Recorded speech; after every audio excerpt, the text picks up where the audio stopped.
Hey, I'm Brian Fitz. Welcome back to my channel. Appreciate everybody showing up. If you don't know about me, it's the first time coming to your channel. I spent over it's close to 30 years in the military and federal government. We'll talk about enlisted today, and we're also going to exclude special operations and special warfare, and we're going to exclude some of the jobs like, for example, like a nuke, where, the requirements to get the job are very extreme.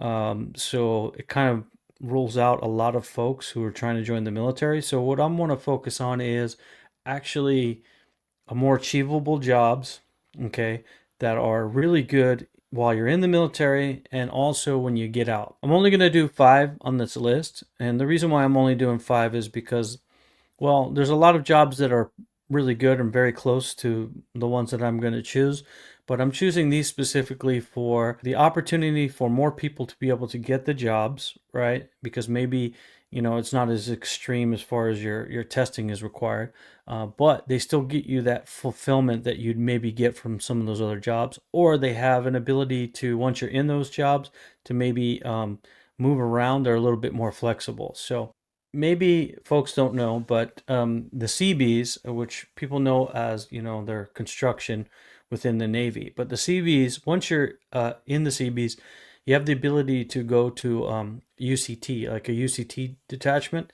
which is underwater construction team. And so you can be either an equipment operator, a CM, or an EO. And if you want to get into diving, you can go to dive school and then become a diver. It's like a construction diver essentially, and these guys will be able to do underwater operations. Like if you're a steel worker underwater, you can be underwater diving. Now, the reason why this is a cool job is because, one, you get to go to Navy dive school, right? So you get this qualification, and then you also get paid for that while you're in. You get extra dive pay. Two, you gain a skill that like very few people have. Being able to do construction underwater. And then there's a commercial side of it, in the civilian sector, that pays really well. The job's pretty tough. It's a dangerous job, and the Navy dive school is not easy to get through. So I would say that this is a really cool job. It's not special operations, although it's definitely not your standard Navy. So you're really doing some cool work out there. So for me, number 5 is going to be CB, but not specifically just like a builder, but a CB that goes into underwater construction. So a CB diver. Um, that would be a pretty cool job in the Navy. It's a lot of fun. The community is great as well, and there's a lot of potential outside of the military to do that job. So the second job I'm gonna talk about, which is number 4 on my list, is MC. MC would be mass communications. So think of your reporter or your photographer, or people involved in media. And the military does all kinds of things. It goes all over the world, and the military has certain images and certain narratives it wants to promote, and the MC, that's their job, is to be able to capture that and push that out to the world. But one of the cool things about the job is that, one, you travel a lot, and even though you might be stationed in a certain location, those missions can be anywhere. Something can pop up here or there, and they're going to fly that MCO there to basically be like a reporter, so to speak. And, really cool job. The ones I've met that were in the Navy, some of them actually got to go to dive school, some got to jump. Now, it's not special operations, but they may go cover a special operations unit and report back on it. So they do some pretty cool work. Plus, their job, it would be like consider communications. Like if you were going to go get a 4-year degree in communications, um, do your social media and stuff like that, then an MC is a pretty cool job to have while you're in the military. And obviously, you can go to school while you're in the military and maybe work on one of those degrees and get a job when you get out. Now, as far as pay in the civilian sector, they're going to probably get paid what other marketing, media, strategy people get paid. It's good salaries, but unless they're doing something really interesting, like following somebody into the jungle, like an archaeologist cutting through, for the most part, they're going to land one of those traditional media jobs, but they'll have the experience. So I always thought that those guys had a pretty cool job because of the amount of travel they got to do and the things that they were involved in.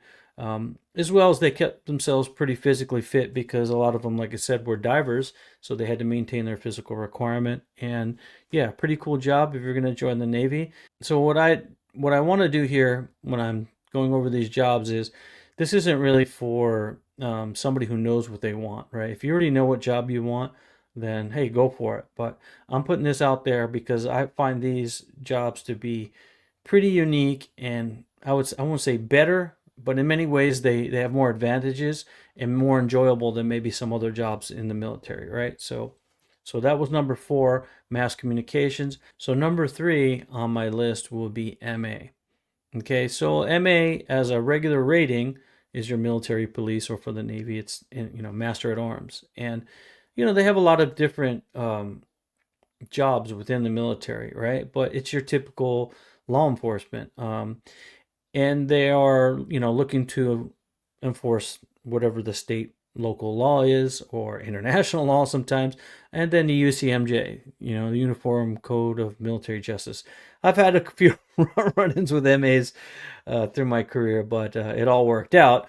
But there is a specific role that MAs have that is very unique that I want to talk about, and that is canine handler. So you'd be an MA, and then you could maybe apply or go towards canine side, and then you would go to a school. I believe it's in Texas, and you get military working dog certification. So like you're a dog handler, and a dog handler, in the military, you're going to get paid whatever your normal salary is for your rank. I'm not sure if those guys get extra for maintaining a dog. They probably do.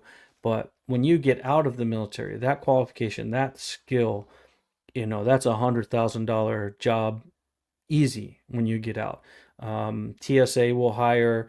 There's other organizations that have dogs and they require dog handlers, and that is a skill that not many people can get. And if you're an MA and you happen to go that route, then man, you're setting yourself up for success when you get out. So I would say that that's definitely, if you're going to be an MA, I would look at being a canine handler. Or if you thought maybe you wanted to handle canines, then that would be what you would want to do in the military. So that would be my number 3. Okay, so number 2 on the list is probably going to be not what people expect me to say, but it's going to be something more technical, which is an IT. And IT, and the reason why I say IT is a few reasons. One, in IT, which is, most people know what ITs do. They fix computers. They fix satellites, hard drives, and communication systems, right? So it's very, it's technical. But while you're in the military, those guys are actually getting certifications, the same certifications that they're going to be able to use as a civilian, right? And depending on what type of IT, you're going to get, clearances. Those clearances are going to be worth money on the outside of the military. But you're also learning a skill, in my opinion, that is not going away anytime soon. It's actually becoming more needed, right? So as information becomes the new currency, people who are ITs are going to be, sought after. And so an IT is not going to be out of a job for the next 30 years, even with AI. So if you want something that has a lot of security in it, you're going to get paid well. It's over $100,000 a year when you get out. The military pays for most of your certifications, or at least gets you started, and then you get your GI Bill. You can finish it off. ITs have a very technical job, but I'm giving them number 2 because of the ability to use it in the civilian sector when you get out, and the learning and education you're going to get in the military. They also do a couple other cool things, and sometimes you need your ITs close by in sketchy situations. So there's a little flexibility on where they can be stationed and what they're doing. So I think IT is a really cool one. If you're looking at really getting a lot out of your rating in your schools, yeah, I would put IT number 2. Okay, so number 1, what is number 1? And when I say number 1, I'm really, this is more of a general list.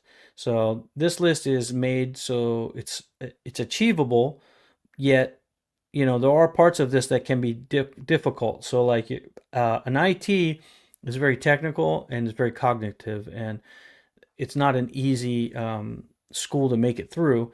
But there are, from a general perspective, more people can make it through that than like nuke school, right? So this is why I'm choosing jobs that can maybe benefit more people than the very few, right? And if you're one of those very few, we'll do another video on that kind of stuff later. But so number one, I would have to say IS, right? So for me, IS would be number one because intelligence specialist, one, they get great schools.